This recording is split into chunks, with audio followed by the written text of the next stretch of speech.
Buenas noches a todos los que nos acompañan en esta nuestra sesión semanal del Colegio de Medicina Interna de México.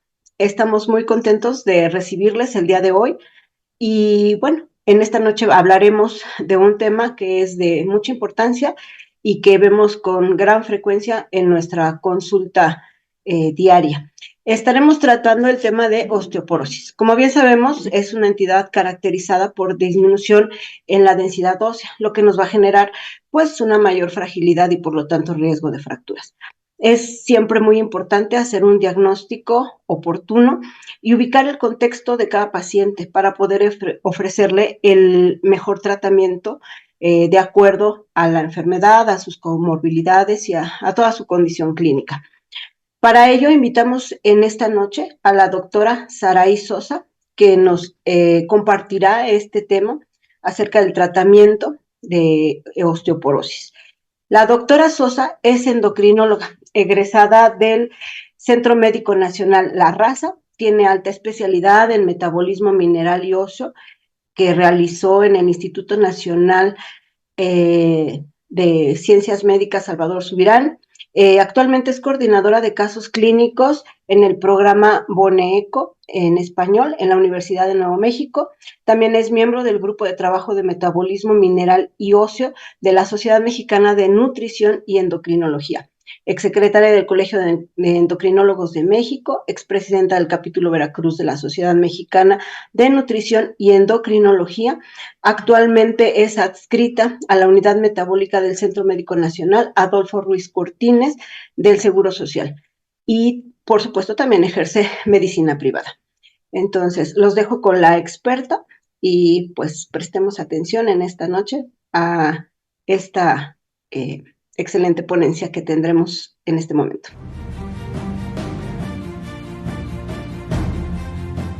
Bueno, buenas noches.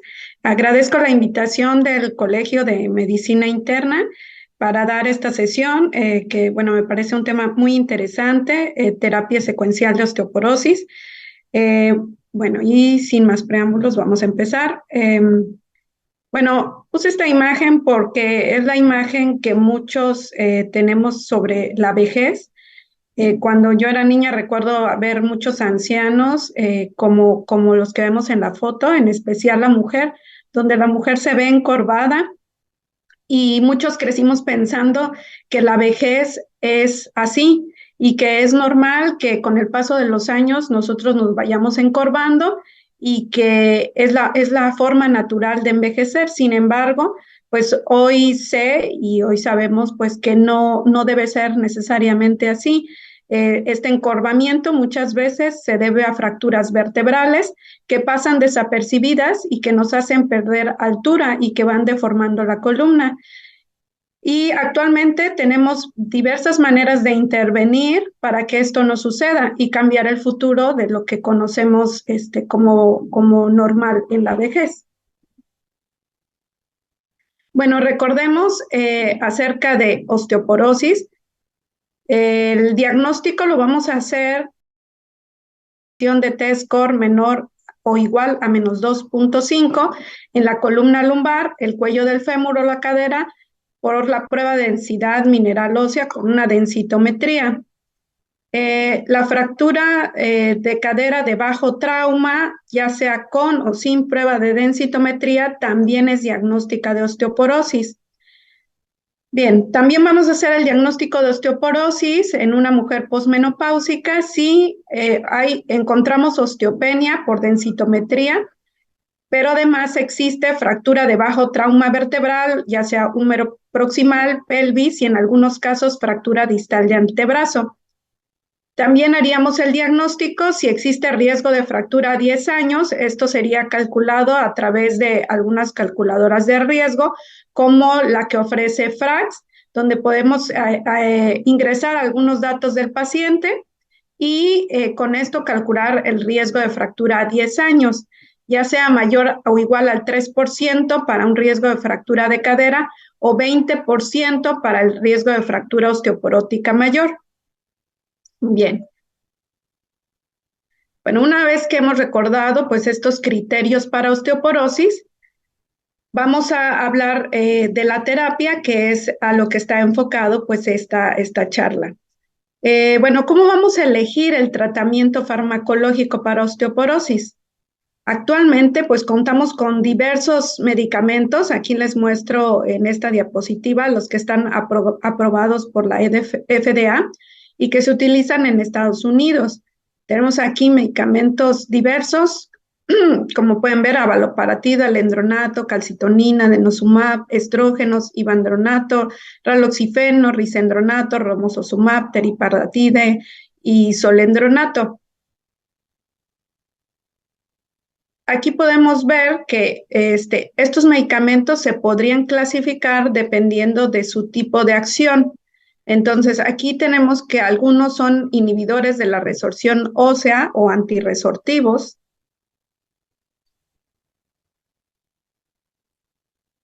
que los marco aquí en el recuadro rojo.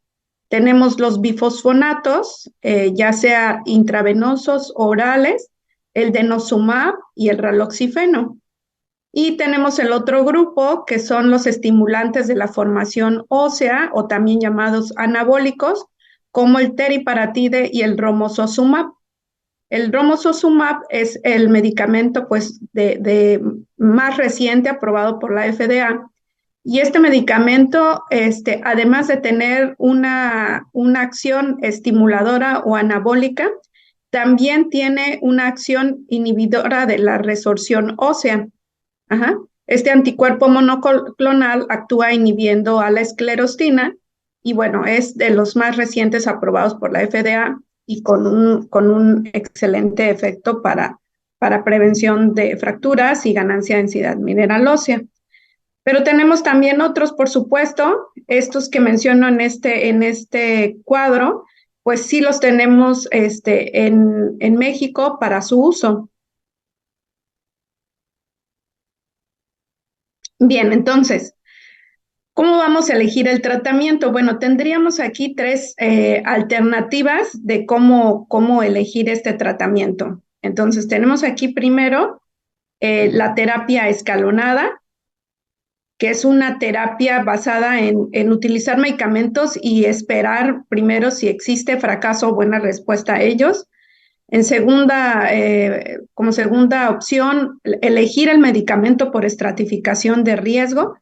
Y como tercera opción, elegirlo por una terapia secuencial. Vamos a hablar un poquito de cada una de ellas y nos vamos a enfocar más a lo que es la terapia secuencial. Entonces, la terapia escalonada o fracaso primero, bueno, entonces en esta se nos sugiere que se debe iniciar un tratamiento con un antirresortivo de bajo costo, que generalmente suele ser alendronato si no hay contraindicación, que es un medicamento oral. Y si hubiera contraindicación o hubiera efectos adversos a este medicamento o baja respuesta al tratamiento, al evaluar con densitometría o al estar evaluando clínicamente al paciente, pues se sugiere cambiar a otro antirresortivo de bajo costo, generalmente como es el ácido zoledrónico. Si no hubiera respuesta a los anteriores, consideramos un antirresortivo de mayor potencia como el denosumab, y si los anteriores fallan, consideramos una terapia anabólica como teriparatide o romosozumab. Sin embargo, este tipo de elección de tratamiento generalmente es favorecido por empresas de seguros o por empresas o instituciones públicas que evitan utilizar fármacos de alto costo. Esto puede ser una manera de dar tratamiento que a veces utilizamos en forma rutinaria, en donde no tenemos acceso a algunos medicamentos o donde sí los tenemos, pero insisto, pues como que se promueve utilizarlos de menor costo. Sin embargo, no es la terapia más favorecedora para la paciente.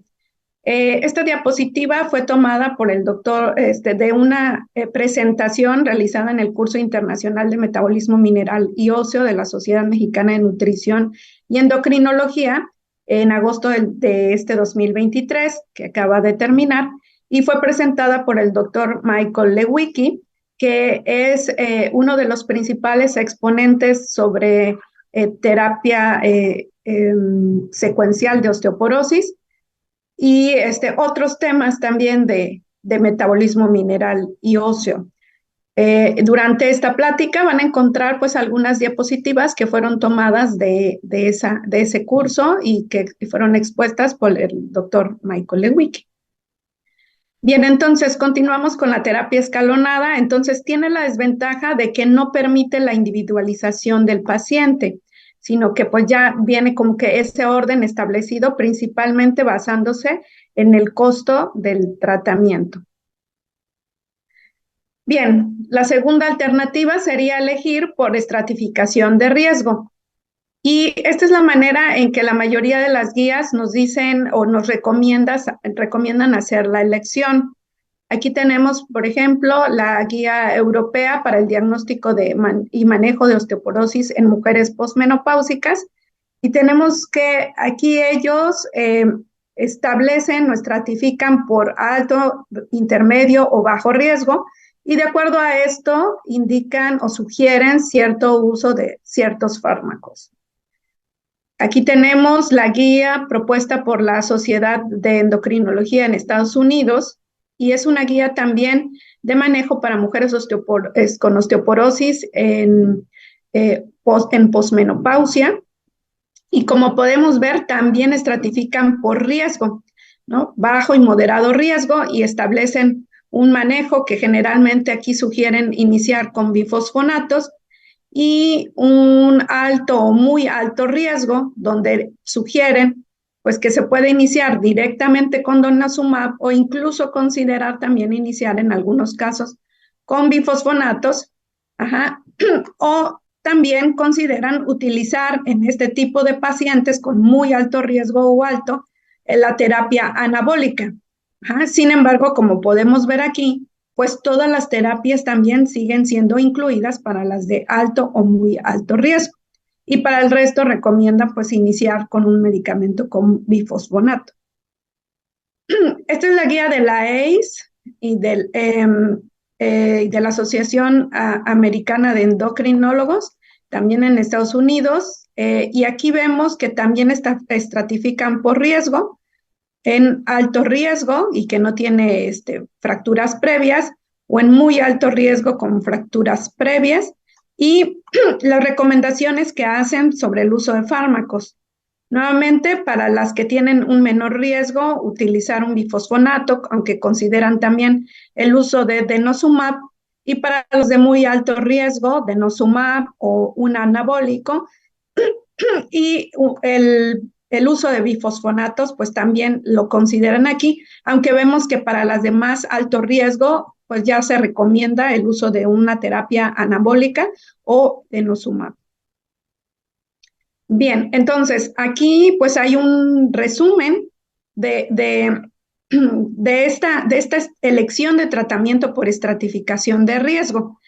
En general, bueno, aquí en esta tabla se ve la combinación de estas guías donde establecen un riesgo bajo, moderado, alto, muy alto, o muy alto de acuerdo a la Sociedad de Endocrinología o de acuerdo a la AAC.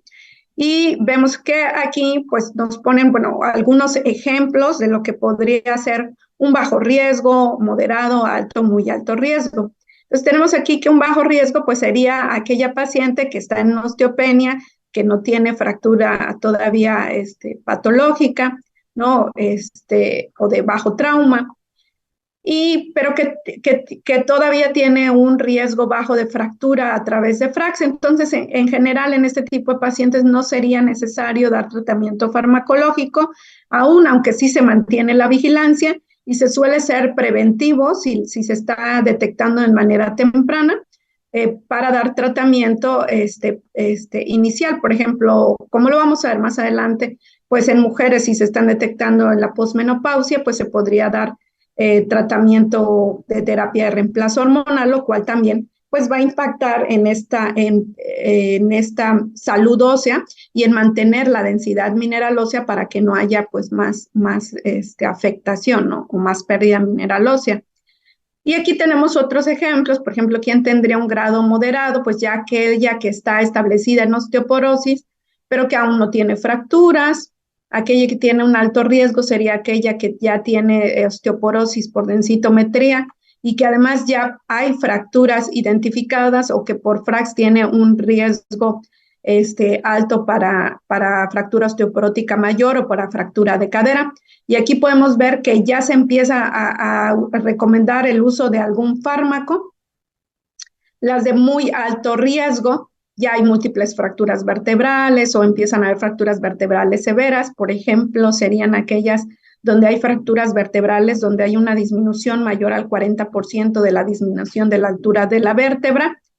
Y aquí pues se sugiere iniciar con una terapia anabólica, aunque también se consideran los otros fármacos si no se tuviera acceso a la terapia anabólica.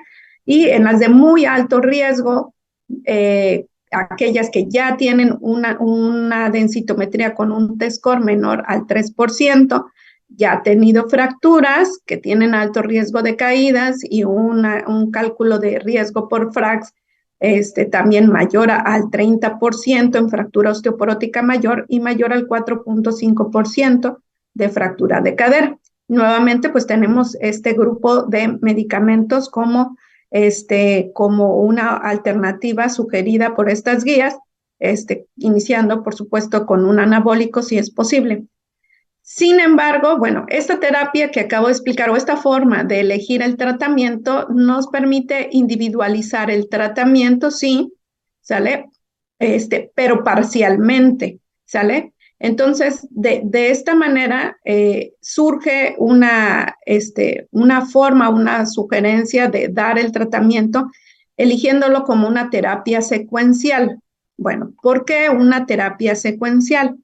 Bueno, como primer punto debemos recordar que la osteoporosis es una enfermedad que dura toda la vida y no existe un tratamiento curativo, ¿sale? Entonces es una enfermedad crónica que vamos a tener que tratar de por vida y a la cual se le debe establecer un manejo pues a largo plazo y de por vida.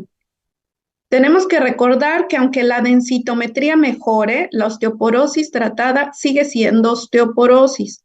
Ajá, aunque empecemos a dar tratamiento y las cifras de densitometría mejoren a osteopenia, en realidad la paciente no es que ya esté curada o que tenga solo osteopenia, sino que en realidad es una osteoporosis tratada y debe ser tratada como tal, como osteoporosis. Ha mejorado, sí, a cifras llamadas osteopenia por criterios densitométricos, pero sigue siendo osteoporosis.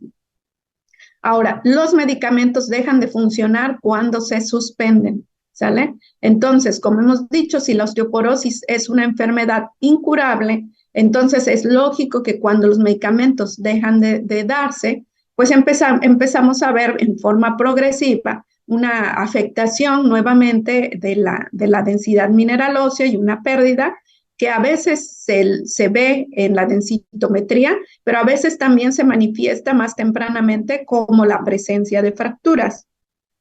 Ahora, la secuencia de la terapia, por supuesto que importa, ¿sale? Hay que comenzar el tratamiento con un anabólico seguido de un antirresortivo, ya que esto aumenta la densidad ósea más rápidamente y en mayor medida que comenzar con un tratamiento antirresortivo para pacientes que tienen alto riesgo, principalmente, y en aquellas mujeres, ¿sale? Que son posmenopáusicas y que tienen una alta expectativa de vida.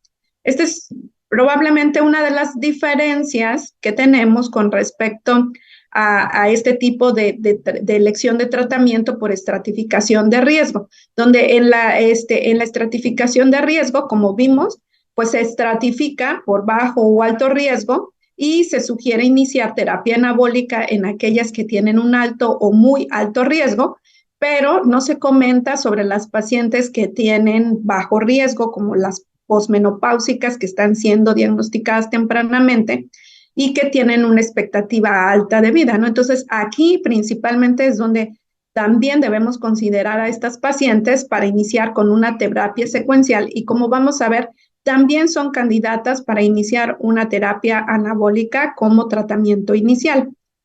Ahora, el tratamiento inicial debe ser individualizado. No todos los fármacos son iguales.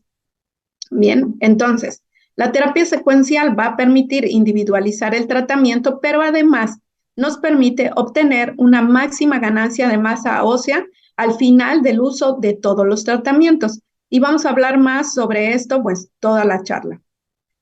Bueno, entonces, ya hablando del tema que nos compete el día de hoy, y tenemos aquí sobre la terapia secuencial, tenemos un ejemplo de una mujer en posmenopausia. En esta edad sabemos que la menopausia ocurre alrededor de los 50 años en la mujer mexicana. Y bueno, tenemos aquí una mujer de 50 años que es diagnosticada con osteoporosis, sin enfermedades coexistentes, y que para la cual es necesario establecer un plan de tratamiento con la idea de que puede tener una expectativa de vida mayor a 30 años. Bien, entonces, esta sería la terapia secuencial sugerida. Vamos a ir revisando paso por paso, cada una de ellas. Bien, entonces tenemos aquí que la terapia sugerida inicial podría ser la terapia de reemplazo hormonal estrogénica, lo cual se podría dar durante 5 años.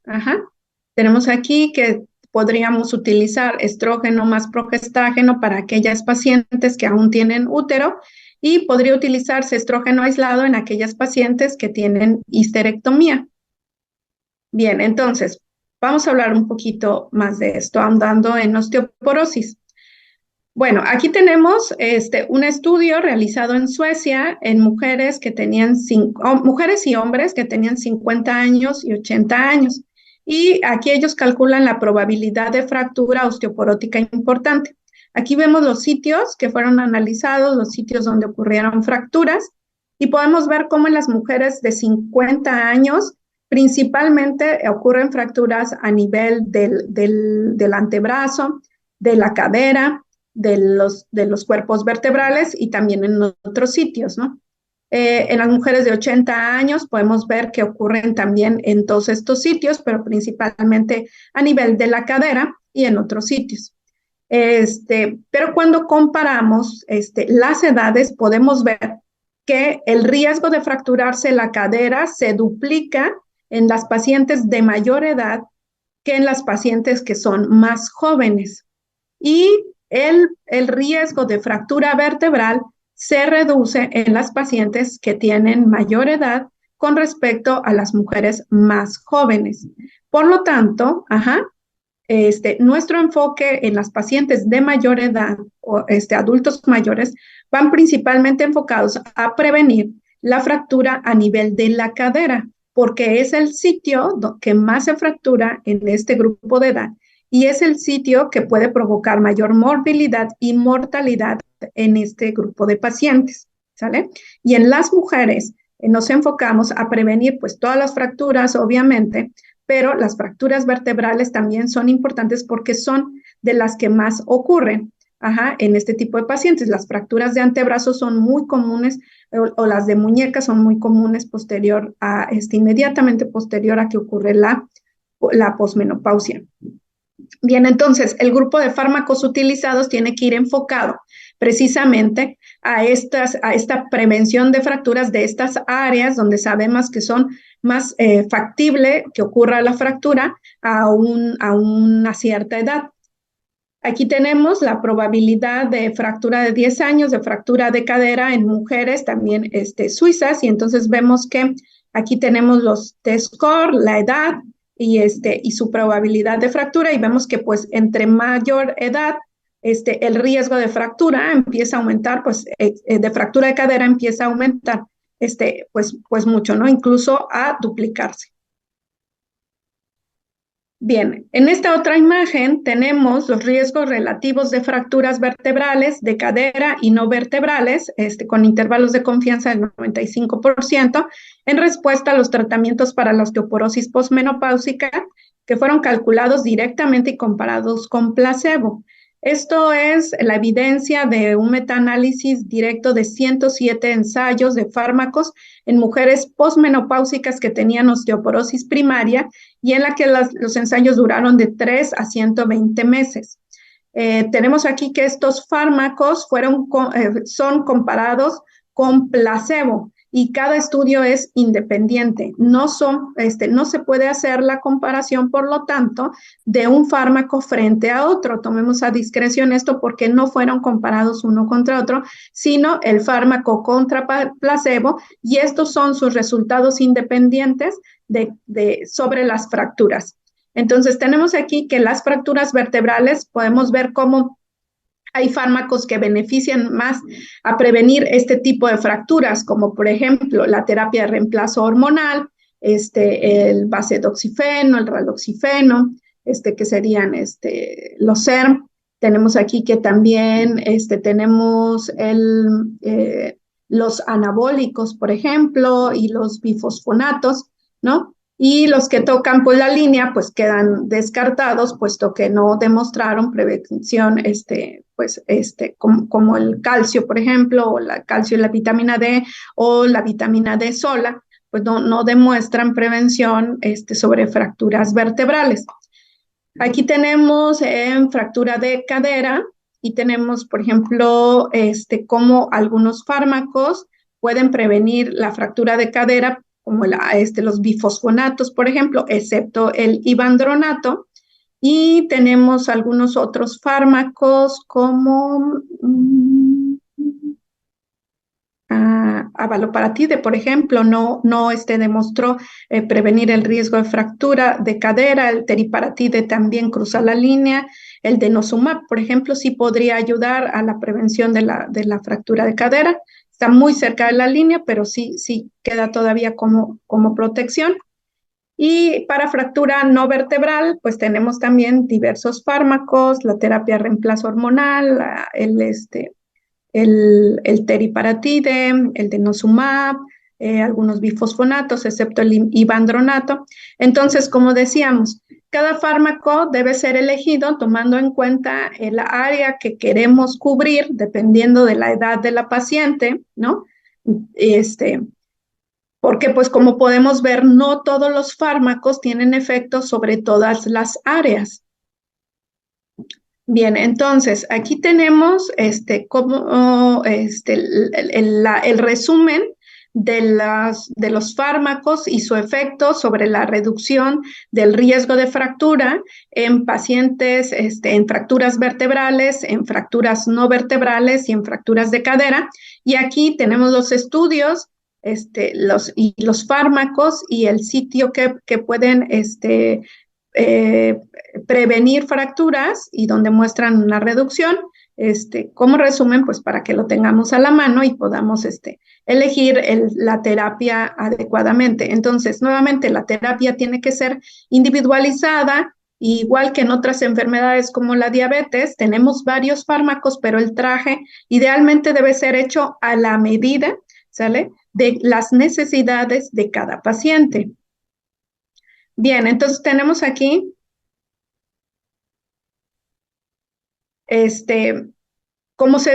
después de dar la terapia de reemplazo hormonal durante 5 años, que ya vimos que la terapia de reemplazo hormonal podría ayudar a mejorar la densidad mineral ósea, en todas las áreas, principalmente en columna.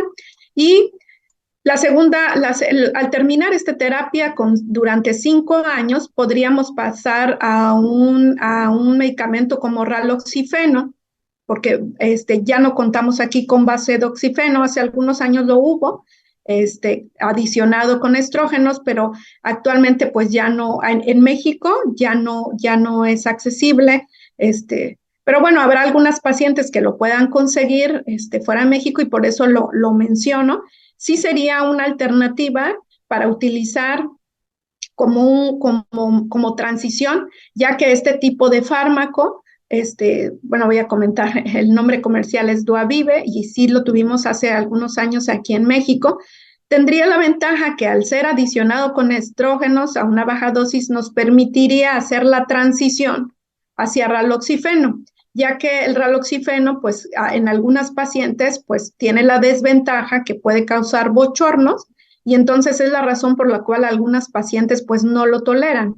Entonces, una alternativa sería utilizar este tipo de fármaco que utiliza o mezcla el estrógeno con el basedoxifeno, para una transición durante 2 años y después con la idea de pasar a utilizar el raloxifeno, el cual podríamos utilizar ya durante 8 años, de 6 a 8 años, dependiendo la edad de la paciente.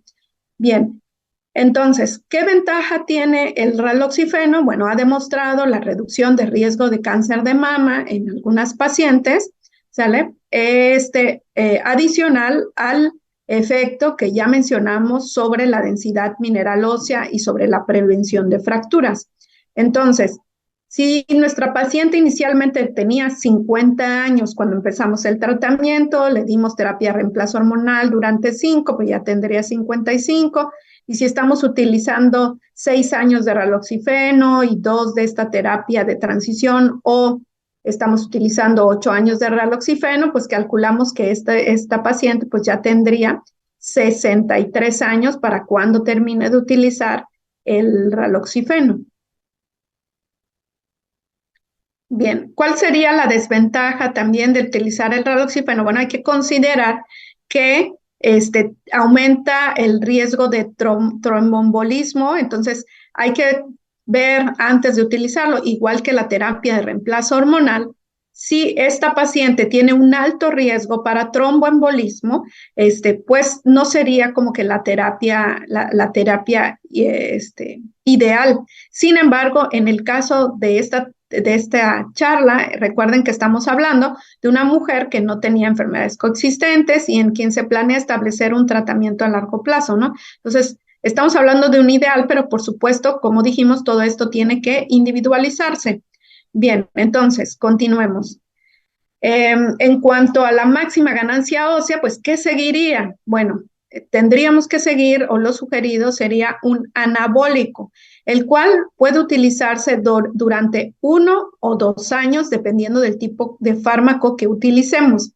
Aquí tenemos los medicamentos anabólicos que tenemos disponibles para su uso en Estados Unidos. En México tenemos solamente teriparatide y recientemente, a partir del 2023, romosozumab. Estos medicamentos se los marqué aquí en negritas y el teriparatide se puede utilizar por 2 años y el romosozumab durante 1 año. Pero ¿por qué dar un anabólico antes de un antirresortivo? Bueno, como denosumab o como bifosfonato. Bueno, entonces, hay varios estudios, ¿sale?, que demuestran el decremento de la densidad al dar anabólico después de haber dado un antirresortivo. Ajá, hay decremento de la densidad mineral ósea al dar teriparatide después de denosumab, ¿sale? Pero no pasa así con romosozumab después de denosumab. Esto lo vamos a ver ahorita un poquito más a detalle. Aquí podemos ver cómo existen diversos estudios, ¿sale?, que apoyan a que la terapia anabólica es superior a los bifosfonatos. Desde pacientes que tienen osteoporosis inducida por glucocorticoides, donde se utilizó teriparatide y alendronato, y donde se pudo ver que el teriparatide fue superior al alendronato en pacientes con osteoporosis severa, donde se utilizaron diversos tipos de medicamentos anabólicos como teriparatide, romosozumab versus alendronato, teriparatide aquí versus risendronato y teriparatide versus risendronato, y en todas se demostró que el anabólico fue mejor o superior que los bifosfonatos. En este estudio, donde se utilizó romosozumab en pacientes posmenopáusicas con una densidad mineral ósea baja, entonces tenemos que en estos estudios, en este estudio, se ve el uso de alendronato, bueno, primero placebo, alendronato, teriparatide y romosozumab a una dosis de 210 miligramos mensuales de tratamiento. Y entonces vemos cómo aquí se ve claramente cómo el romosozumab es más eficiente para la ganancia de densidad mineral ósea en pacientes con a nivel de la columna lumbar. Se puede ver que es más eficaz que el teriparatide o que el alendronato o que el placebo, ¿no? Obviamente. Entonces, tenemos aquí el porcentaje de ganancia de densidad mineral ósea con respecto al área de la cadera. Y vemos nuevamente cómo romosozumab tiene una mejor respuesta, una mejor ganancia de densidad mineral ósea respecto al alendronato y respecto al teriparatide y respecto al placebo, ¿no? Y aquí a nivel de del cuello del fémur, donde vemos que romosozumab sigue siendo el medicamento que demuestra mayor ganancia de densidad mineral ósea, ¿sale? Teriparatide y alendronato se quedan por abajo del romosozumab, ¿sale? En una forma muy parecida, con una ganancia mineral muy parecida, y el placebo, pues incluso hay pérdida, ¿no? Entonces, esta es la razón por la cual también los bifosfonatos pues siguen siendo fármacos que generalmente consideramos también, como vamos a ver, en la terapia secuencial como último fármaco por la edad de las pacientes, porque ya dijimos que un fármaco utilizado un fármaco como el alendronato o otro bifosfonato que previenen el riesgo de fractura de cadera todavía. Y si estamos diciendo que en pacientes de edad mayor o adultos mayores tienen mayor riesgo a nivel de la fractura, pues también sería de utilidad un bifosfonato, aun cuando tengan un riesgo de fractura alto. Bueno, creo que lo vamos a ir entendiendo un poquito más cuando les muestre las imágenes y sigamos avanzando en la plática. Bueno, aquí tenemos entonces el resumen de los tratamientos anabólicos, teriparatide, abaloparatide y romosozumab. Sus años de aprobación y sus años de uso. Romosozumab es el más reciente, aprobado en Estados Unidos, pero en México, aunque fue aprobado en el 2019 allá y se ha utilizado allá en México, está listo para su uso desde el año pasado, febrero del año pasado, el 2023, pero pues ya lo tenemos disponible. Aquí les pongo las dosis utilizadas, la forma en cómo se aplica, ¿no? El teriparatide y abaloparatide son diarios, el romosozumab es de aplicación mensual. Otra ventaja respecto a los otros fármacos anabólicos. Y su duración de uso, pues habíamos mencionado 2 años para teriparatide, abaloparatide y 1 año para romosozumab.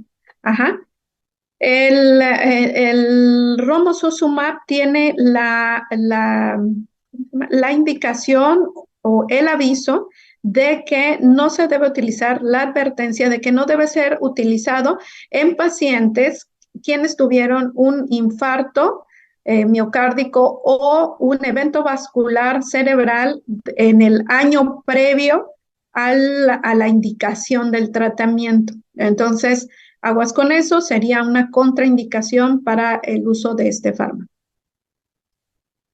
Bien, entonces, tenemos aquí que si utilizamos un anabólico por 1 o 2 años, pues estamos diciendo que esta paciente para este momento ya tendría entre 64 o 65 años.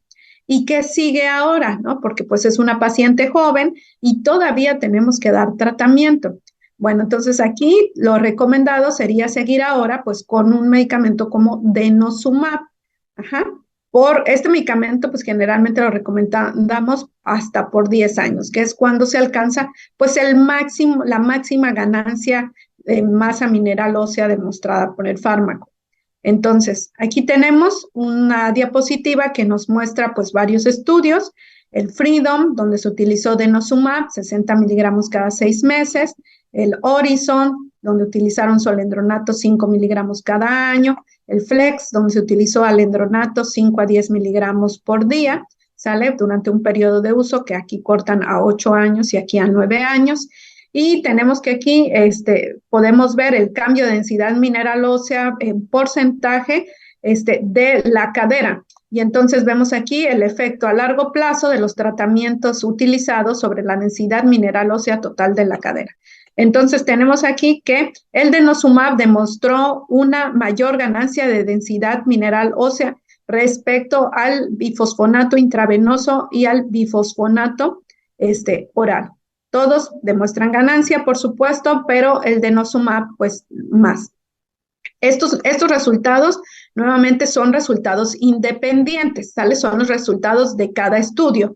No son estudios donde se hicieron face to face y se enfrentaron los fármacos uno al otro, pero sí nos permite ver con esto, pues, cómo podemos ver la ganancia mineral con respecto a cada uno de los fármacos y es consistente con los resultados de otros estudios. Bien, aquí tenemos otro estudio que nos demuestra la ganancia de densidad mineral ósea en un uso de 12 meses de romosozumab utilizando placebo. Ajá. Bueno, aquí utilizan, perdón, romosozumab durante 24 meses, después placebo, que lo podemos ver en la línea oscura, y después vuelven a utilizar romosozumab. Y en este otro estudio utilizan romosozumab, luego denosumab, ¿sale? Y luego romosozumab. Entonces, en este primer estudio, en esta primera imagen podemos ver los resultados a nivel de la columna lumbar, el cambio porcentual sobre la densidad mineral de base. Y entonces tenemos aquí como romosozumab promueve la ganancia de densidad mineral ósea a nivel de la espina lumbar de manera muy consistente, igual que como lo vemos en la cadera. Y vemos cómo tiene efectos, pues sí, muy importantes en ganancia mineral, densidad mineral, y al cambiar al placebo vemos cómo esto se empieza a perder de manera rápida. Ajá, lo vemos también aquí de manera similar a nivel de la cadera, ajá, llegando prácticamente a su basal. Bueno, y después de esto, al regresar a romosozumab, en un segundo periodo se ve cómo empieza a ganar nuevamente esa densidad mineral ósea en ambas regiones, ¿sale? Bueno, en esta otra imagen vemos cómo se utiliza romosozumab, se ve esta ganancia mineral consistente, buena, importante, pero en estos otros pacientes no se les dio placebo, sino que se les continuó con denosumab, lo que nos permite ver que denosumab ayuda a perpetuar esta ganancia ósea, no permite la pérdida como pasó con el placebo, ¿sale? Sino que incluso le permite llevar una mayor ganancia de densidad, aunque ya más lenta, ¿no? Respecto a lo que permitió romosozumab, pero sigue aumentando, ¿sale? No solo evita la pérdida, sino que además le permite la ganancia. Y después vuelven a romosozumab y ¿qué vemos? Que el hueso sigue ganando, ¿sale? Y pues ya a estas alturas vemos que la ganancia final es mucho mejor que suspenderlo, lo que aquí que se suspendió, y aunque se volvió a dar romosozumab en un segundo momento, pues la ganancia fue mayor cuando se utilizó denosumab. Bueno, entonces, como conclusión aquí tenemos pues dos aspectos, ¿no? Primero, con respecto a lo que acabamos de ver, pues no sería recomendado utilizar romosozumab, por ejemplo, un anabólico, porque también pasa con teriparatide, utilizar un anabólico y definitivamente suspender la terapia y dejar al paciente sin tratamiento. ¿Por qué? Porque como pudimos ver, pues empieza a haber pérdida de la densidad mineral ganada. Entonces, necesariamente tiene que haber una terapia de consolidación posterior al uso de un anabólico. Ajá, ¿qué sería lo mejor? Denosumab puede ser una buena alternativa, puesto que, de acuerdo a lo que les he mostrado, bueno, denosumab y a lo que nos demuestra este estudio, permite no solo la pérdida, sino además la ganancia.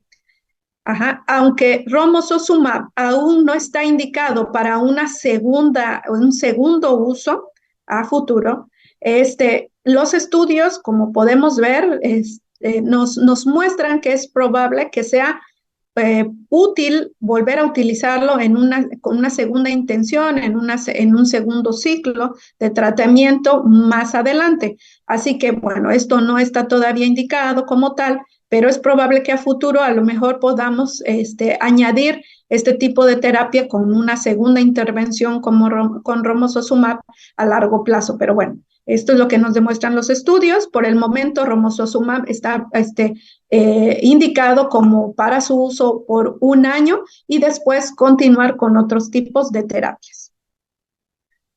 Aquí tenemos otro estudio que nos muestra el uso de romosozumab y de otros fármacos antirresortivos y que nos demuestran la importancia de utilizar un tratamiento secuencial.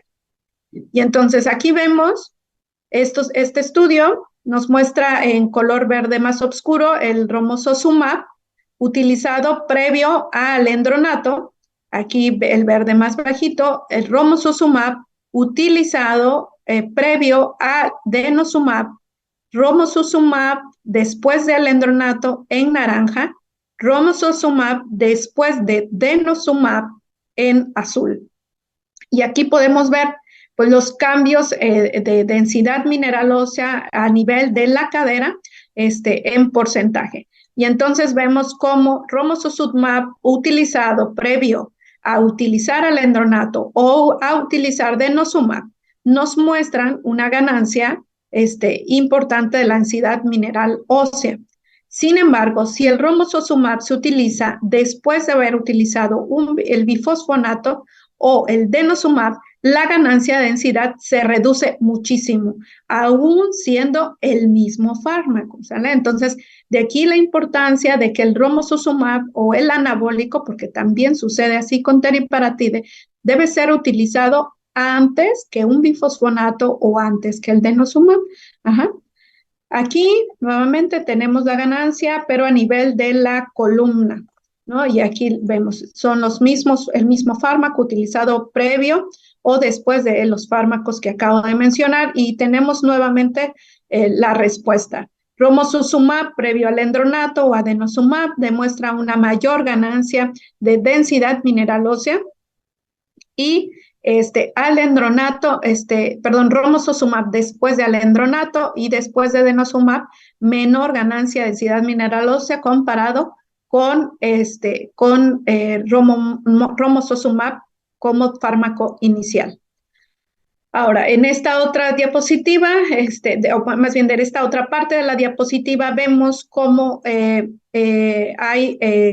nos muestra la ganancia de densidad mineral ósea en porcentaje, tanto en cadera como a nivel de la columna, del uso de romosozumab, en este caso previo al endronato, aquí previo a denosumab, y aquí el uso de romosozumab después de denosumab.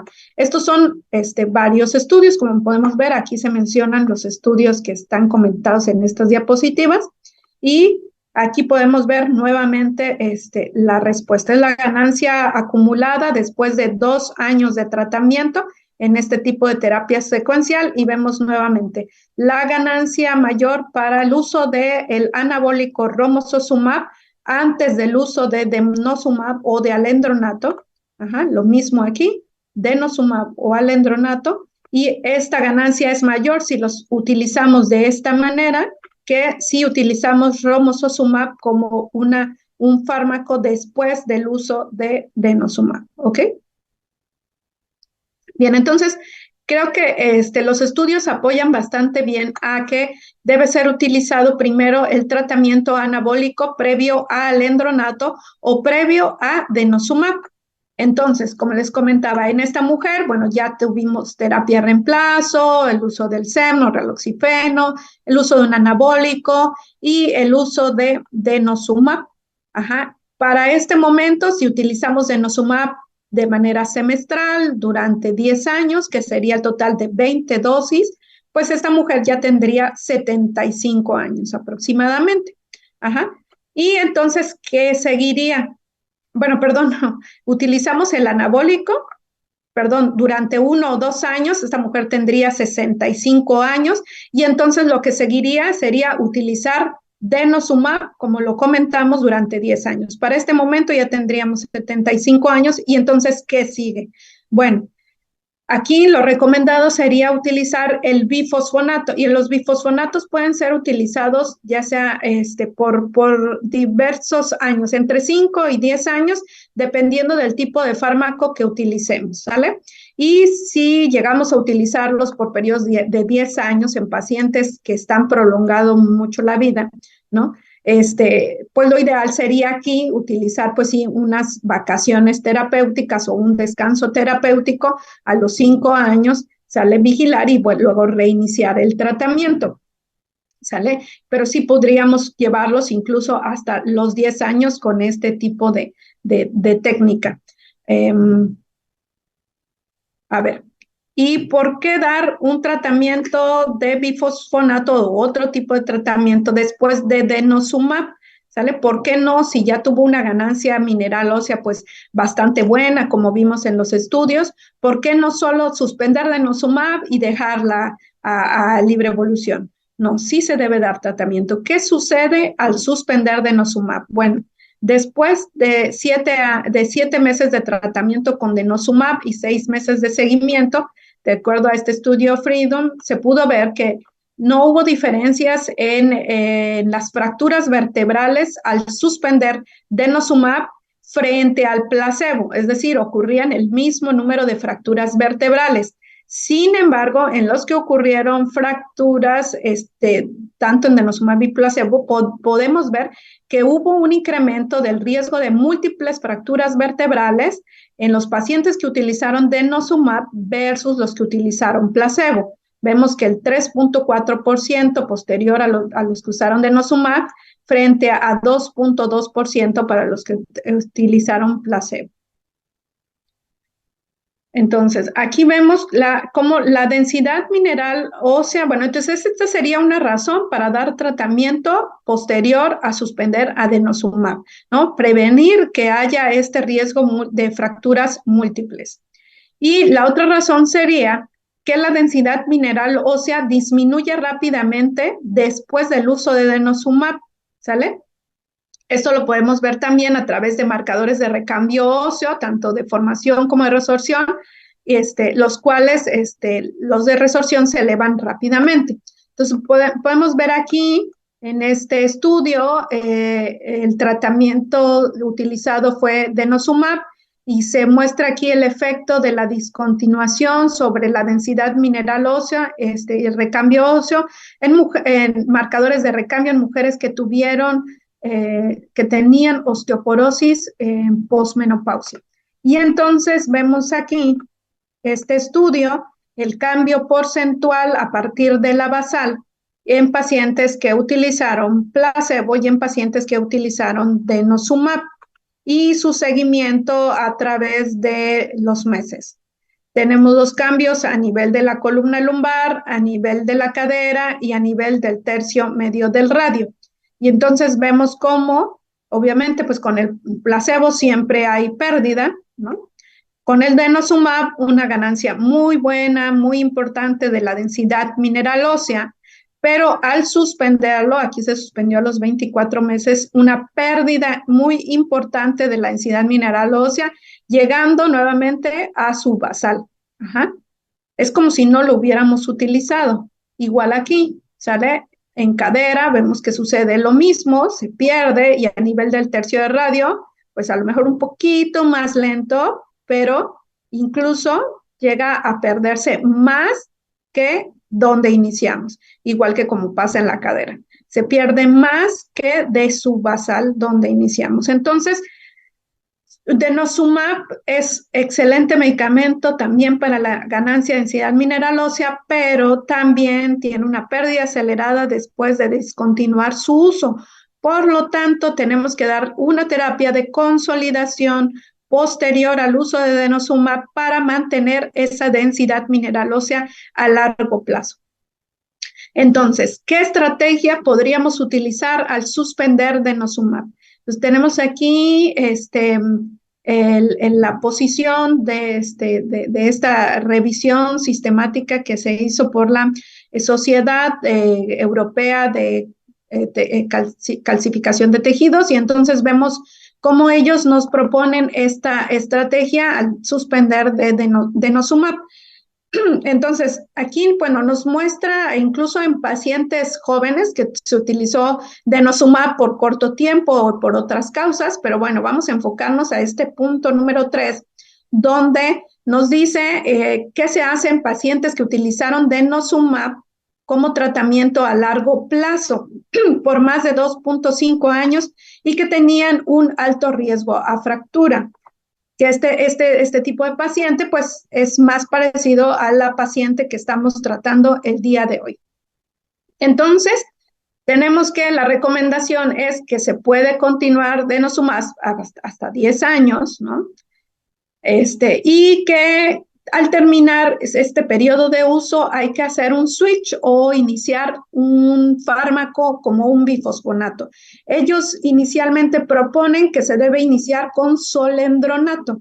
Entonces nos dice, bueno, una vez que la inyección de denosumab fue aplicada, 6 meses después hay que considerar, pues obviamente ya no se va a aplicar denosumab porque ya cumplimos los 10 años y entonces tendríamos que utilizar el bifosfonato y ahí se aplicaría la primera dosis de bifosfonato.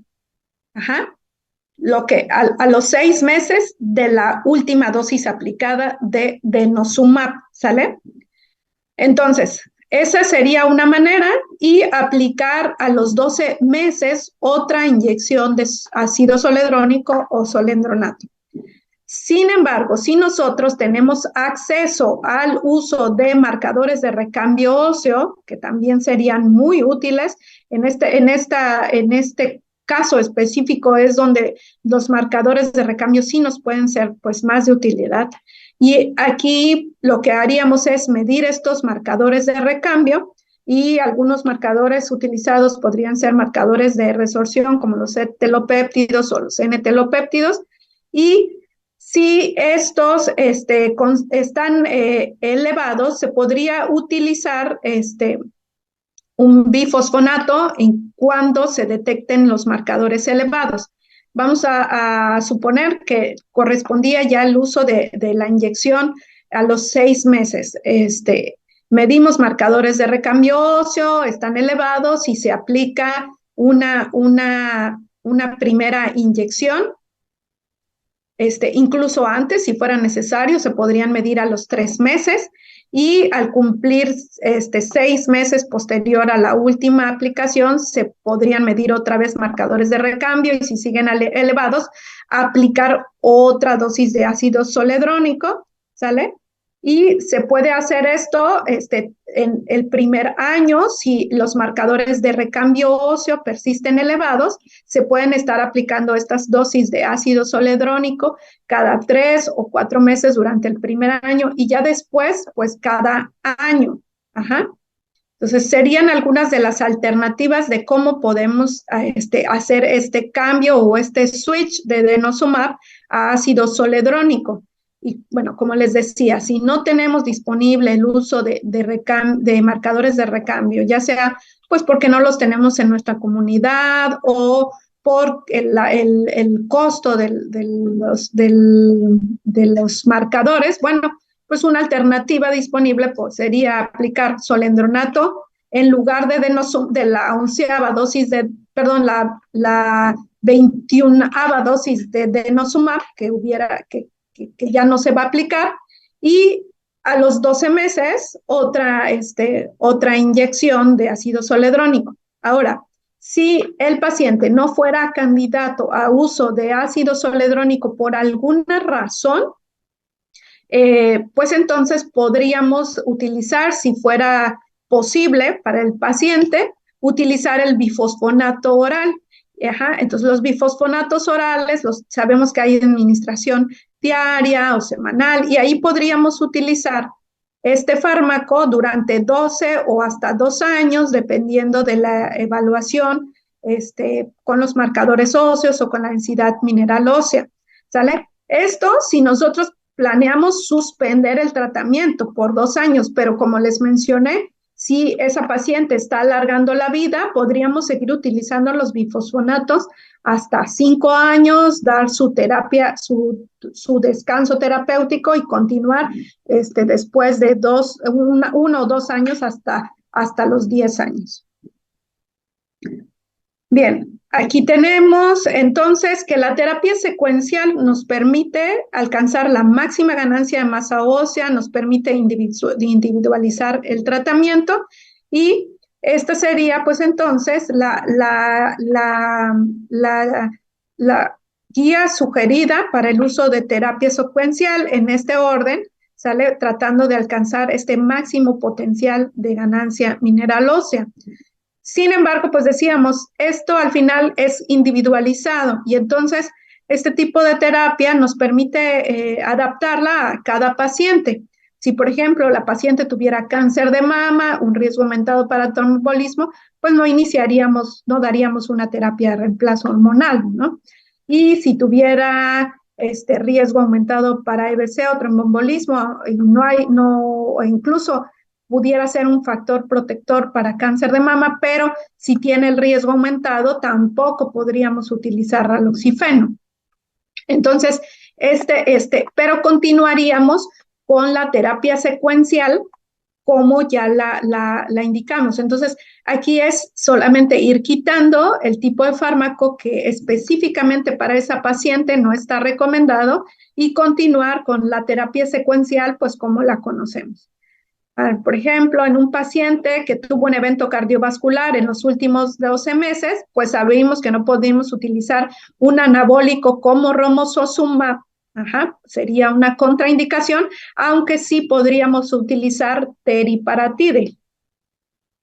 Bien, y así, entonces la terapia secuencial pues nos permite irla adaptando dependiendo de cada paciente, ¿no? Y también dependiendo de la edad del paciente, ¿no? Vamos a suponer que captamos a una paciente ya no a los 50, 55 años, sino la captamos tal vez más adelante en su edad. Bueno, aquí hay que ver el riesgo de fractura, las zonas afectadas, si ya hubo fracturas, y aquí podríamos decidir iniciar, ¿no? Desde aquí con un anabólico, con denosumab, o si la paciente ya es de mayor edad y su principal riesgo a fractura es a nivel de la cadera, ¿sale? Incluso se podría utilizar directamente con un bifosfonato, puesto que el bifosfonato tiene un buen efecto sobre cadera, principalmente. Entonces, vaya, el conocer cada uno de nuestros fármacos, como les decía, nos permite hacer una individualización del tratamiento y elegir la terapia que sea más útil para el paciente dependiendo de su edad, de las áreas afectadas y de su riesgo de fractura. Bien, entonces, como conclusiones, bueno, la osteoporosis es una enfermedad que dura toda la vida, no existe un tratamiento curativo y aunque la densitometría mejore, la osteoporosis tratada va a seguir siendo siempre osteoporosis y se debe tratar como tal. Los medicamentos dejan de funcionar cuando se suspende. Hay que tomarlo siempre en cuenta. Por lo tanto, la terapia de consolidación o una terapia secuencial continua es importante, principalmente en algunos fármacos como el denosumab o como la terapia anabólica. La secuencia de la terapia, por supuesto que importa. Comenzar el tratamiento con un anabólico seguido de un antirresortivo va a aumentar la densidad ósea más rápido y en mayor medida que comenzar con un antirresortivo para pacientes que tienen alto riesgo, pero también considerar la mujer posmenopáusica con una alta expectativa de vida, ¿sale? La terapia anabólica es superior a la antirresortiva para los pacientes con alto riesgo de fractura, como lo sugieren las guías actuales, estratificando a los pacientes, y la terapia anabólica proporciona una mayor reducción del riesgo de fractura que los antirresortivos, de acuerdo a los estudios. Entonces, puse esta imagen porque creo que pues, nos muestra aquí muy bien el envejecimiento y cómo queremos nosotros, ¿no?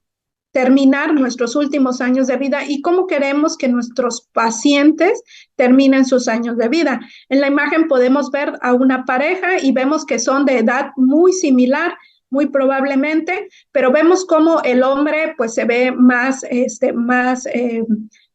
recto en su postura y cómo va caminando, ¿no?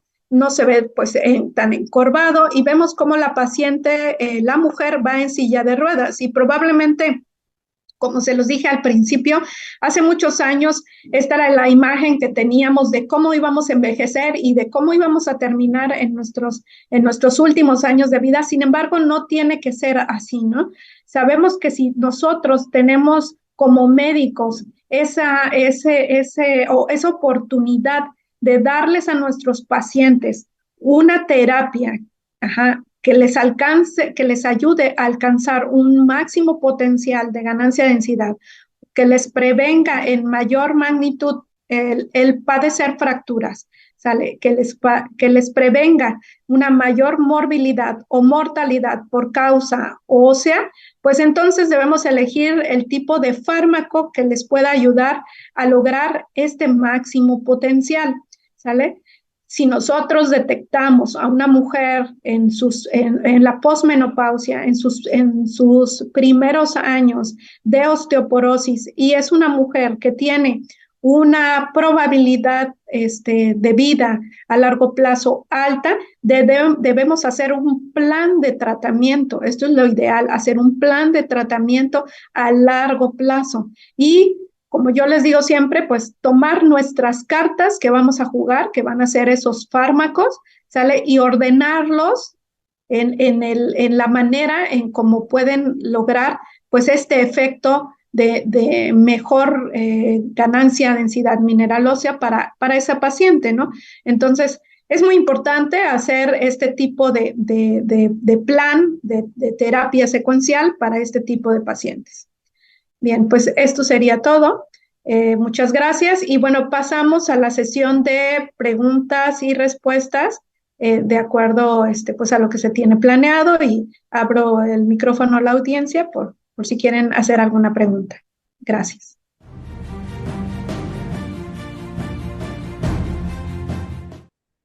Hola, muy buenas noches a todos nuestros colegiados y no colegiados también. Sean bienvenidos una vez más a esta sesión semanal. Y bueno, le agradecemos a la doctora Sosa por habernos compartido tan importante tema. Creo que se han aclarado bastantes dudas que a veces nos surgen, ¿no? A la hora de qué vamos a hacer con cada paciente.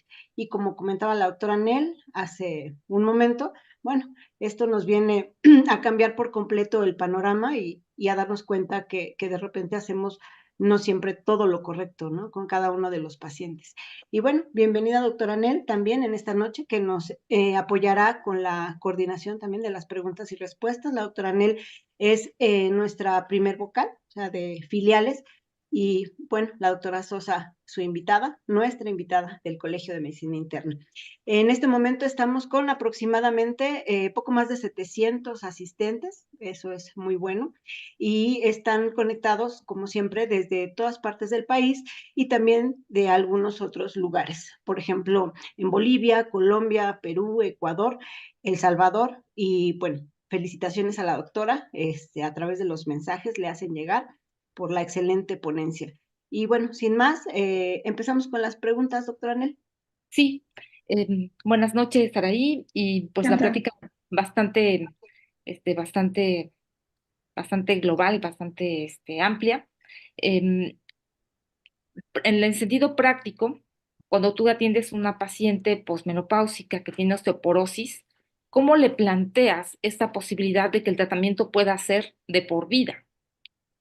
Tú le das el panorama, así como cuando le damos el panorama cuando tiene diabetes, me dice, pues es una enfermedad que no se cura. Eso no estamos acostumbrados a hacerlo desde el principio en osteoporosis. Y eso hace que la gente falle al tratamiento y que de repente no le dé importancia y de repente lo deja. Y es muy común que nos sientes, ay, sí, me dieron un tratamiento hace como 2 años y lo tomé 3 meses y después lo terminé. ¿Cómo le dices a una paciente que ese tratamiento va a ser para siempre? Pues justo así como lo planteé en las conclusiones, explicándole a la paciente, igual que es una enfermedad crónica, no curable, y que aunque sus cifras mejoren, porque definitivamente la mayoría de veces van a mejorar, en especial si utilizamos un buen tratamiento, las cifras en la densitometría van a mejorar, pero no significa que esté curada, ¿no? Lo mismo que hacemos con la diabetes, que las cifras mejoran, ¿no? Y les decimos, pero no va a suspender el tratamiento porque no está curada y va a requerir un seguimiento y va a requerir estudios de densitometría de seguimiento y la vamos a estar viendo pues de por vida, ¿no? Y sí creo que sí es importante desde la primera consulta porque en efecto, nos toca ver a muchos pacientes que dejaron los tratamientos, ¿no? Y bueno, en pandemia pasó, muchos abandonaron sus tratamientos y no sabían lo importante que era no dejarlos, ¿no? Sí, así es. Una de las preguntas que nos hacen en las redes es cómo se le haría, dice, para ir cambiando el denosumab. Mencionaste algo durante la plática, pero el denosumab durante 10 años, bueno, no nos ha tocado ver, al menos a mí, a gente que tenga ya más de 10 años con denosumab, pero ¿cómo sería el cambio del denosumab hacia un bifosfonato, como decías? Hay varias maneras. Este, si tenemos marcadores de recambio óseo, que sería lo ideal, ¿no? Podríamos utilizar, por ejemplo, los C-telopéptidos, que son un buen marcador, o los N-telopéptidos, que anteriormente, pues a lo mejor eran un poco más difíciles de conseguir. Ahora sí están disponibles en muchos laboratorios, pues comerciales, digamos, y a precios, pues regularmente accesibles, ¿no? Entonces, este varían en costos, pero bueno, podemos hacerlo con alguno de estos dos, C-telopéptidos o N-telopéptidos.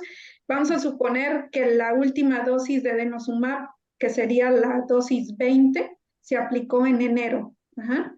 Entonces, la dosis 21, que ya no se va a aplicar porque no hay dosis 21, correspondería a julio. Entonces, en julio ya no se aplica denosumab. ¿Qué debemos hacer? Medir marcadores de recambio o aplicar ácido soledrónico, ajá, en Ok, lugar del denosumab que tocaba. Y a los 3 meses, medir marcadores de recambio y si estos están aumentando, aplicar otra dosis de ácido soledrónico. ¿Sale? Si se mantuvieron o disminuyeron, podríamos esperar a los 6 meses, ajá, para aplicar otra dosis. Pero si estos aumentaron, se aplica ácido soledrónico. Y podríamos continuar, bueno, la diapositiva que mostré decía que a los 6 meses se puede repetir otra dosis, pero en realidad podemos hacer esto todo el primer año, estar midiendo cada 3 meses o cada 4 meses marcadores y si estos están aumentando, seguir administrando ácido soledrónico durante el primer año. Ya después, cada año. Ajá, si el bien. paciente se lo requiriera. Uh-huh. Ahora, si no tenemos marcadores de recambio óseo, ajá, por cualquier motivo, podríamos administrar nuevamente. Esta paciente tuvo su última dosis de denosumab en enero, le tocaba en julio, entonces ahí no tenemos marcadores de recambio, se aplica ácido soledrónico y a los 6 meses otra dosis de ácido soledrónico. Ok, y hablando del denosumab también, ¿hay alguna manera de detectar la osteonecrosis mandibular este, cuando el paciente está en tratamiento así de largo con denosumab?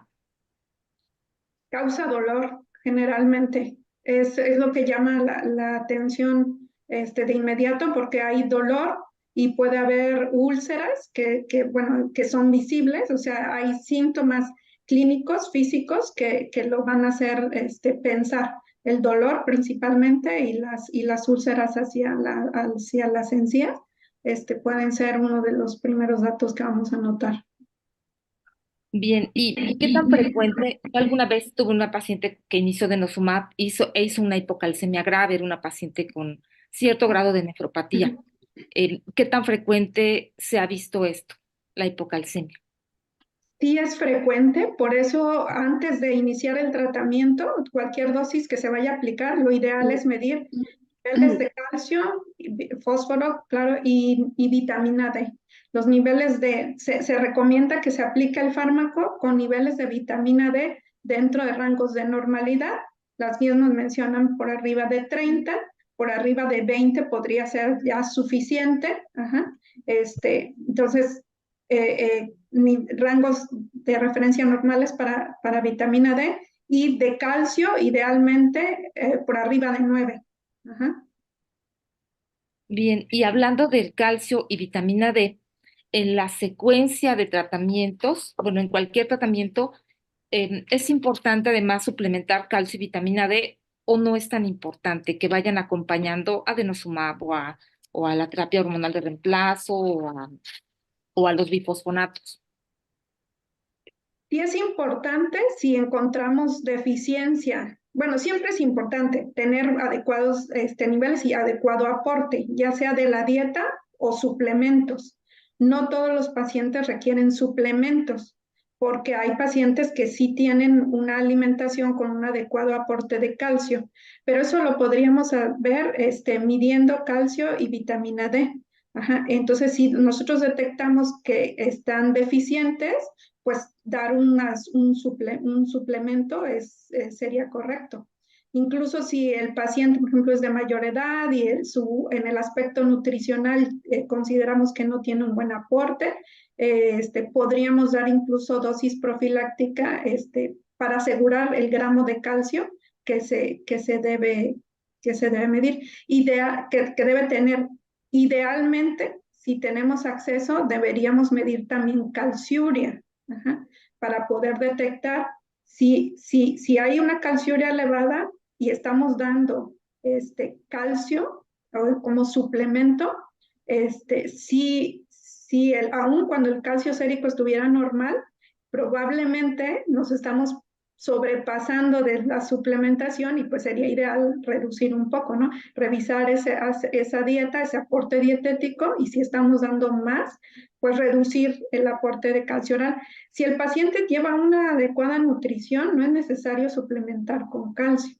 Y lo mismo pasa con vitamina D. Si la medimos y está normal, no es necesario suplementar con vitamina D, porque recordemos también que hay niveles de toxicidad. Ajá. Entonces, por arriba ya, bueno, los niveles de toxicidad en los laboratorios se ponen desde 100, pero en realidad a partir de 80 empieza ya a haber riesgo. Y toxicidad hablando de hipercalcemia, ¿no? Que sería como el mayor riesgo. Pero sabemos que a partir de 40 empieza ya a haber en algunos pacientes hipercalciuria y por lo tanto riesgo a litiasis. Entonces, pues tampoco debemos dar ni vitamina D al por mayor si el paciente no lo requiere. Por eso lo ideal sería estar midiendo calcio, vitamina D siempre antes de la siguiente administración y calciuria. Uh-huh. Ok, pues muy, muy bien. Y en, en los casos en los que una mujer se le proponga terapia hormonal de reemplazo y acepte, ¿cuál sería el seguimiento para que pues la paciente se sienta segura de que es muy común que piensen que le va a hacer daño, va a generar el riesgo de cáncer de mama? ¿Qué seguimiento sugieres tú para las pacientes a las que se les ofrezca terapia de reemplazo y acepten? Siempre antes de empezarla, pues todo el chequeo, ¿no? De mastografía, ¿no? Si ya la tienen en el último año, pues podría ser suficiente, pero si no la tiene, que muchas no la tienen en varios años, hay que hacerla, hay que evaluar riesgo de cáncer cervicouterino, si no tiene su Papa Nicolau, pues hacerlo también, ver también las condiciones del endometrio, eso se podría hacer con un ultrasonido de útero. Ajá. O si hay miomatosis, por ejemplo, toda esa evaluación se tiene que hacer antes de la terapia, de iniciar la terapia de reemplazo. Su riesgo genético, hay muchas pacientes que ya se conocen con un riesgo genético alto, ¿no? Y también, pues, en esos casos, pues habría que considerarlo. Si la paciente ya tuvo un cáncer de mama, ¿no? Tampoco sería candidata. Y el riesgo de tromboembolismo también hay que considerarlo. Si descartando todo, la paciente es candidata, pues sí, sí, yo siempre he dicho que no le neguemos la oportunidad a una mujer de recibir una terapia de reemplazo hormonal, porque sí tiene beneficios, ¿no? Y está muy demostrada la mejoría a nivel de la densidad mineral ósea, o al menos con el mantenimiento, al mantener la densidad que ya tiene en ese momento. Entonces, y después, pues ya durante el tratamiento, pues estar haciendo su chequeo anual, ¿no? Y capacitar a la paciente para que mensualmente ella siga haciendo su chequeo, mensual de mamas y todo como lo hacemos de manera preventiva habitual. Bien. Y bueno, también decías que en los casos de muy alto riesgo podríamos iniciar directamente con un anabólico. ¿Has tenido experiencia con este nuevo medicamento, El romosozumab. el Temozuzumab? ¿Sí? Sí, un par de pacientes, en realidad no muchas, algunas que estamos iniciando justamente en este momento que acabamos de iniciar, este, pero bueno, no mucho tiempo, como 3 meses, nada más. No les ha ido bien. Yo creo que, digo, les ha ido bien. Yo creo que como en todo, como lo mencioné, hay que elegir el medicamento ideal para el paciente ideal. Es muy similar a diabetes. Tenemos muchos medicamentos, muchas alternativas, creo que todos buenos fármacos, pero hay que hacer el traje a la medida, elegir el paciente adecuado para el medicamento adecuado. Y si tomamos en cuenta las contraindicaciones y evaluamos al paciente, ¿no? Los riesgos y todo, pues hasta ahorita no he tenido ninguna dificultad. La evaluación de la densidad mineral ósea, pues no me ha tocado todavía hacerla, es muy pronto, pero bueno, los estudios sugieren pues que les va bastante bien, ¿no? Que siguen siendo los medicamentos que les permiten mayor ganancia de densidad mineral ósea. Y bien, ¿con qué frecuencia sugieres el seguimiento por densitometría ósea? Que, bueno, como también se sabe, pues ojalá que siempre que se pueda, debe hacerse con con la misma marca del aparato. Y ¿qué tan frecuentemente se hace el seguimiento? Y si varía esto cuando utilizamos anabólicos. Las guías nos sugieren que se puede hacer cada año o cada 2 años. Cuando es mucho el tiempo que vamos a dar seguimiento a la paciente, cuando es de un pronóstico de vida largo, pues generalmente tratamos como de ampliar un poquito no lo hacemos anual, ¿no? En especial, yo creo que cuando ya tenemos una terapia, por ejemplo, como denosumab, ¿no? Que va a ser para 10 años y ya vimos que va ganando densidad mineral, pues no es necesario hacerla cada año, podríamos hacerla a los 2 años, ¿no? Cada 2 años o año y medio. Por ejemplo, si es un anabólico, pues sí sería adecuado hacerlo cuando vamos a empezar la terapia, la basal, y al año cuando terminamos el tratamiento. Y, por ejemplo, con teriparatide podríamos hacer al año y a los 2 años. Sigue siendo cada año o cada 2 años. Muy bien, pues muchas gracias, doctora Saraí, por aclararnos todas estas dudas. En las redes y en la plataforma me parece que no hay otras preguntas, ¿verdad, Cari? Hay algunas otras Las dudas felicitaciones. todavía. Sí, sí, sí. ¿Sí? El doctor José Manuel Flores la felicita, doctora, por Muchas la gracias. excelente ponencia. Y la pregunta es que de repente entraron otros comentarios y la perdí. En osteoporosis que está relacionada al tratamiento con esteroides, inhibidores de bomba de protones o inhibidores de la recaptura de serotonina, ¿cuál es el tratamiento que nos recomendaría? Anabólicos, sí, siguen siendo los que les proporcionan mayor ganancia. Ok. Y también la doctora Itzel Martínez nos pregunta, en una paciente que recibió un tratamiento ya con anabólico, teriparatide, por ejemplo, durante 2 años. En un futuro podría ser candidata a utilizar otro anabólico como romosozumab. Que ya recibió teriparatide. Ajá. Muy probablemente sí, de acuerdo a los estudios, sí, sí en la plática comenté alguno de los estudios donde sí se dio romosozumab, aunque no como un segundo ciclo, digamos, de tratamiento. Entonces, aunque no está todavía como tal en las guías indicado, es muy probable que sí se pueda hacer porque la respuesta es positiva, de mayor ganancia. Entonces, muy probablemente sí. O sea, sí, sí podríamos considerarlo como una alternativa, dar romosozumab, si, aún si ya recibió un primer este, ciclo de tratamiento con un anabólico. Sí. Muchas gracias, doctora. También la doctora Iraíz Hernández la felicita y Gracias. la pregunta es, en caso de paciente con alta expectativa de vida y riesgo muy alto de fracturas, incluso ya con presencia de alguna fractura distal previamente que ya recibió bifosfonato, ¿es recomendable cambiar la terapia a algún anabólico, considerando lo comentado previamente con lo de la pérdida de la densidad mineral ósea, o es mejor continuar con el bifosfonato? No, pues lo ideal sería cambiarla. Sí, ya no terminarlo, mejor cambiar y darle como que esa oportunidad de ganancia. Ya no es exactamente la misma, como vimos, o sea, el orden sí, sí importa, pero aún así, pues el bifosfonato no va a ser tan efectivo.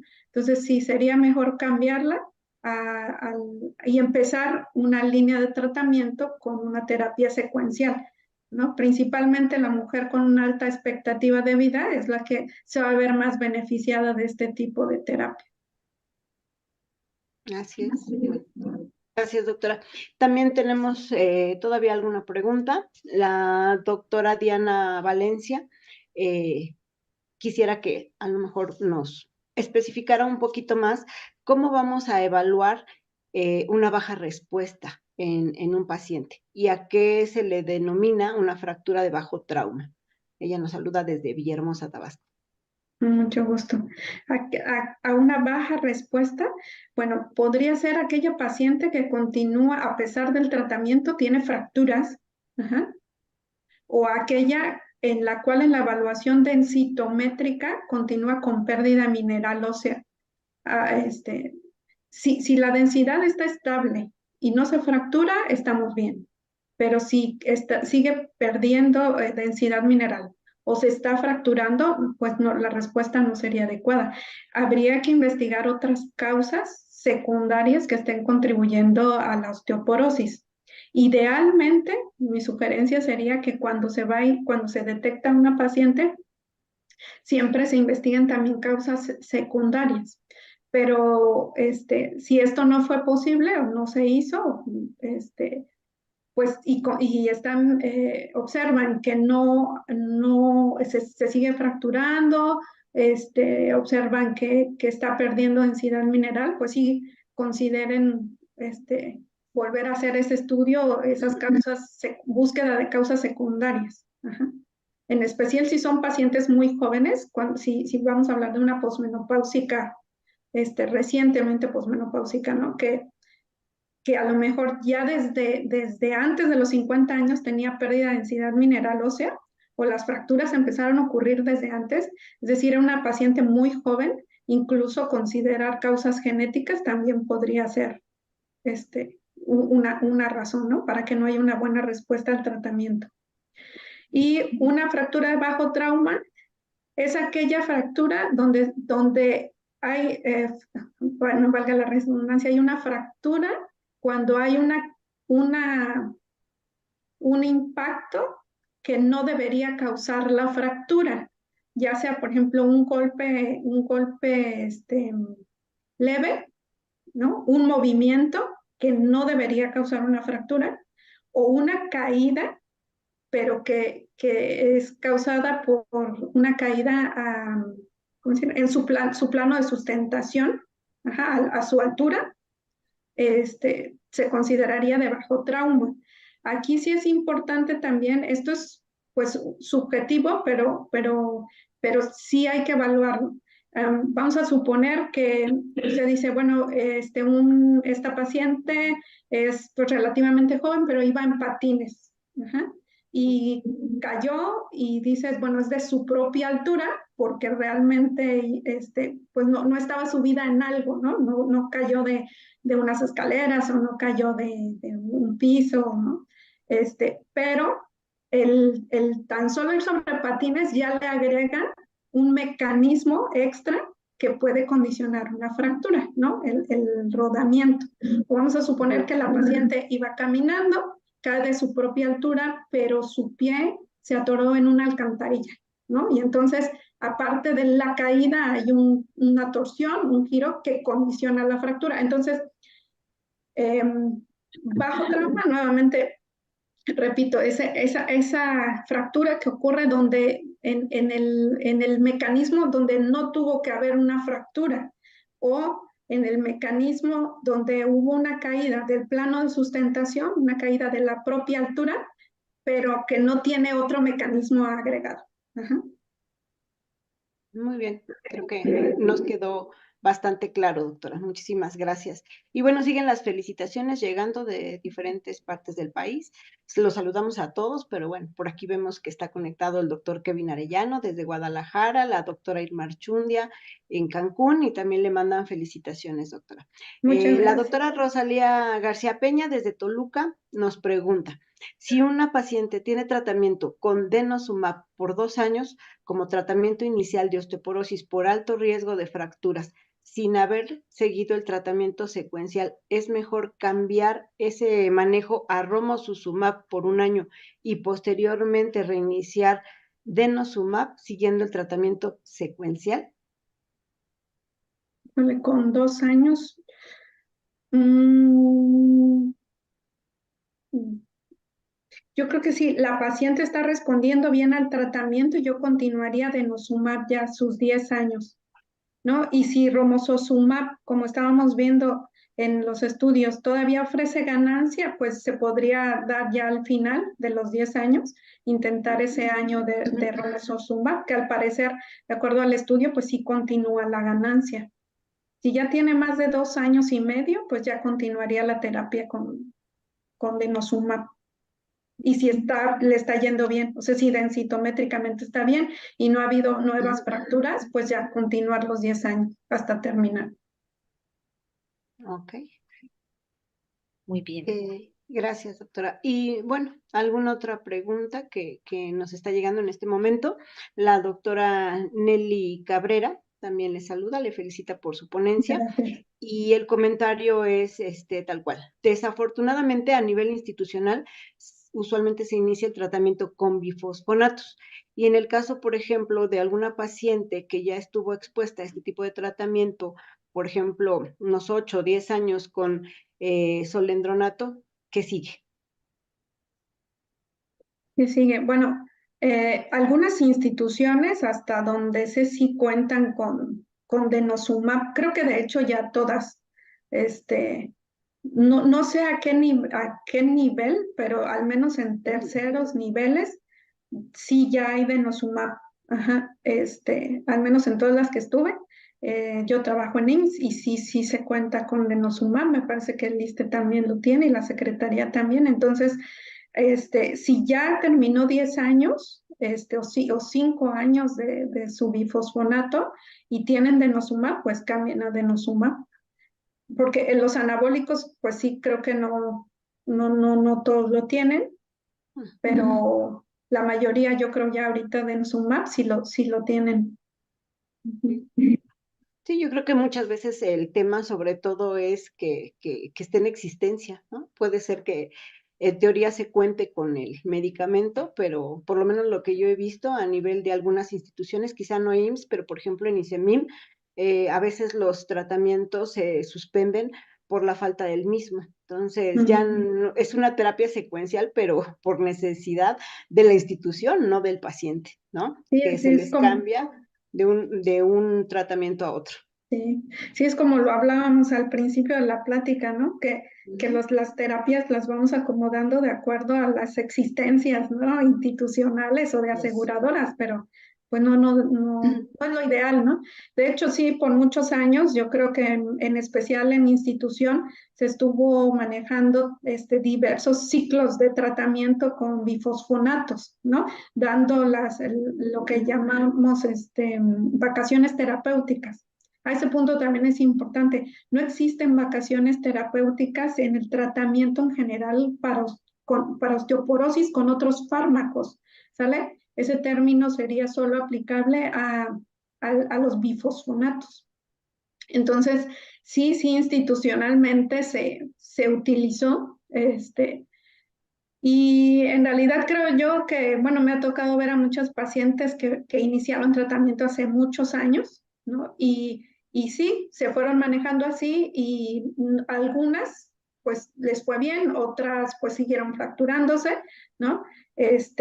No es lo ideal, no es lo ideal, definitivamente pues habría que buscar, a seguir buscando esas alternativas de darles el mejor tratamiento, pero bueno, es algo que institucionalmente se ha hecho y algunas pacientes han respondido bien. No, no sería lo que recomendaría, pero bueno, en realidad en la práctica diaria pues se ha hecho, sí se ha hecho con esos periodos de vacaciones terapéuticas y reiniciando el tratamiento una vez en un nuevo ciclo de difosfonato, ¿no? Pero si se tiene acceso a un mejor fármaco, pues lo ideal sería cambiar. Muy bien, doctora. Anel, Bien, ¿tienes alguna otra pregunta a la mano? ¿No? Porque no, no, no. todavía nos queda, creo que ya nos extendimos un poco, pero el tema vale la pena y a lo mejor un par de minutitos más, ¿no? La Bueno, doctora Ibis de la Cruz también la felicita, excelente charla. Em, y le leo la pregunta. ¿Qué opina de utilizar romosozumab después de denosumab? Y que si en un momento dado pudiera ser compatible alguna combinación, por ejemplo, de ácido zoledrónico con denosumab o combinar al mismo tiempo denosumab con romosozumab, considerando que los mecanismos de acción son diferentes. Sí, sí ha habido estudios donde se plantean las combinaciones, pero en costos y realmente el beneficio alcanzado, pues no es no ha sido tan eficiente, digamos, ¿no? Entonces, no, de manera habitual, de manera general, no es lo que se recomendaría.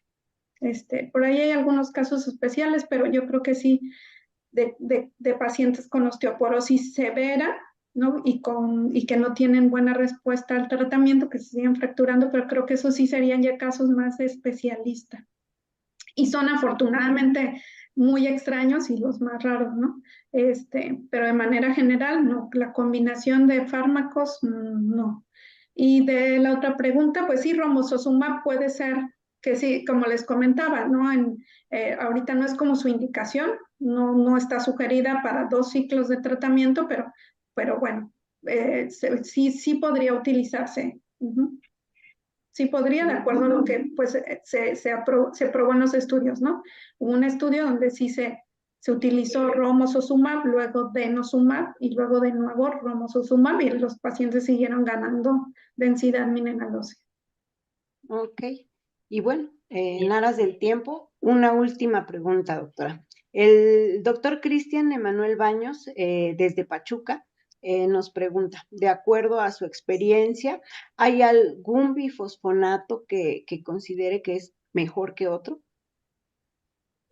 Sí, los estudios nos apoyan a que los intravenosos, pues sí suelen ser, bueno, en varios estudios durante la plática, no sé si notaron que había comparaciones con orales, como el alendronato y el ácido zoledrónico, y sí tienen mayor ganancia de densidad mineral ósea los intravenosos. Entonces, si se puede utilizar intravenoso, pues sí sería mejor, pero los orales pues también son útiles, o sea, no es que no ganen, ¿no? El intravenoso pues sí sería como que la primera opción, pero si este no puede ser utilizado, hay alguna contraindicación por su uso, o incluso a veces las pacientes de mayor edad no quieren aplicarlo intravenoso, pues los bifosfonatos orales pues sí siguen siendo una alternativa.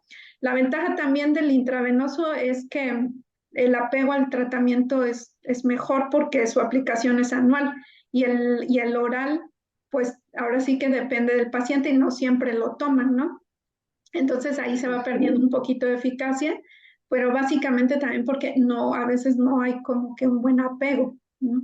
Pero bueno, sí, creo que los bifosfonatos intravenosos, pues proporcionan, como el ácido zoledrónico, proporcionan algunas ventajas como esas, ¿no? El apego, incluso en costo también, ¿no? La facilidad de aplicarlo una vez al año y y pues el oral, pues ya saben que puede provocar efectos digestivos, ¿no? Y algunas pacientes, en especial ya de mayor edad, pues tienen multifarmacia y agregar un fármaco que puede ser irritante para su tracto digestivo, pues también puede ser algo no adecuado. Entonces, digo, creo que tienen varias ventajas los intravenosos. Entonces, sí, probablemente, pues sí sería la primera alternativa si fuera candidato el paciente. Ok, sí, pues nos queda bastante claro. Anel, doctora Anel, ¿alguna otra pregunta, algún comentario? No, nada más, muchas gracias por la ponencia. Hay bastante información que hay que volver a revisar y bueno, siempre agradecidos y ojalá que en otra ocasión podamos contar contigo para ello. Con gusto, muchas gracias por la invitación. La verdad, es un honor poder estar en este foro y les agradezco mucho la invitación y pues espero que sea de utilidad. Y bueno, no puse mis contactos, pero la doctora Anel los tiene. Cualquier cosa que pueda ayudarlas, por supuesto, y encantadísima de participar con ustedes en otra sesión. Perfecto. Pues muchísimas gracias, doctora Sosa, por su tiempo, por su disposición. Gracias, Anel, por estar con nosotros en esta noche.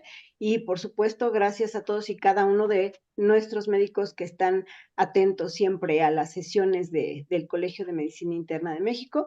No olviden, tenemos sesión la próxima semana, el 17 de enero. Vamos a hablar de COVID y creo que también va a estar bastante interesante. Entonces, sin más, pues nos vemos la próxima semana. Muy buenas noches a todos. Gracias, buenas Buenas noches. noches, gracias.